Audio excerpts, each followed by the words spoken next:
ഒരു അരിയുടെ പേര് നോക്ക്, അൽ ഐല. ഹലോ ഗായ്സ്, സൗദിയിലെ ഒരു സൂപ്പർ മാർക്കറ്റായ പാണ്ടയിലാണ് നമ്മളിപ്പോൾ ഉള്ളത്. ഒരു വീഡിയോയിൽ കാണിച്ച തീരാത്ത അത്രയും സെക്ഷൻ ഉണ്ട് ഗൈസ് ഇവിടെ.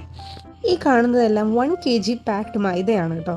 നമ്മുടെ നാട്ടിൽ ഗോതമ്പ് യൂസ് ചെയ്യുന്നത് പോലെയാണ് ഇവിടെ മൈദ യൂസ് ചെയ്യുന്നത്. ഗോതമ്പിന്റെ പൊടി പോലും ഇല്ല ഇവിടെ കണ്ടുപിടിക്കാം. നോക്കൂ ഗൈസ്, ഇത് മാഗി. നമ്മുടെ നാട്ടിൽ പോലെ 35-40 കിലോയ്ക്കൊന്നല്ല ഇവിടെ അരി എടുക്കുന്നത്. 5 kg 10 kg ഇങ്ങനെയാണ് ഇവിടെ അരി. 4, 5, 6, 7 തട്ട്. നമ്മുടെ നാട്ടുകാരെ കാണുമ്പോൾ എന്തെന്നില്ലാത്തൊരു സന്തോഷം ഉണ്ടാവില്ലേ? അതേ ഫീൽ ആയിരുന്നു എനിക്ക് ഈ ചക്കച്ചോള കണ്ടപ്പോൾ. ഇങ്ങനത്തെ ഒരു ഉള്ളി സൗദി അറേബ്യയിൽ മാത്രം ഉണ്ടാവും. ഇതൊരു 1.5 ഉള്ളിയാണ്. വെള്ളുള്ളി, മഞ്ഞ ഉള്ളി, ചുവന്നുള്ളി, 3 ടൈപ്പ് ഓഫ് ഉള്ളി. മഞ്ഞൾ, ഇന്ത്യൻ മഞ്ഞൾ. വലുതോ ചെറുതോ എന്നറിയാതെ അന്തം വിട്ട് നിൽക്കുന്ന വിനീഷകൻ, ഭാര്യയെ വിളിച്ചുകൊണ്ടിരിക്കുന്ന ഉപ്പ, ഒരു ലക്കും ലടുക്കും ഇല്ലാണ്ട് പോണെങ്കിൽ. ഷോപ്പിംഗ് എല്ലാം കഴിഞ്ഞ് നമ്മൾ ക്രിസ്മസ് പരിപാടിക്ക് പോവാണ്. അപ്പോൾ ഓക്കെ, ബൈ.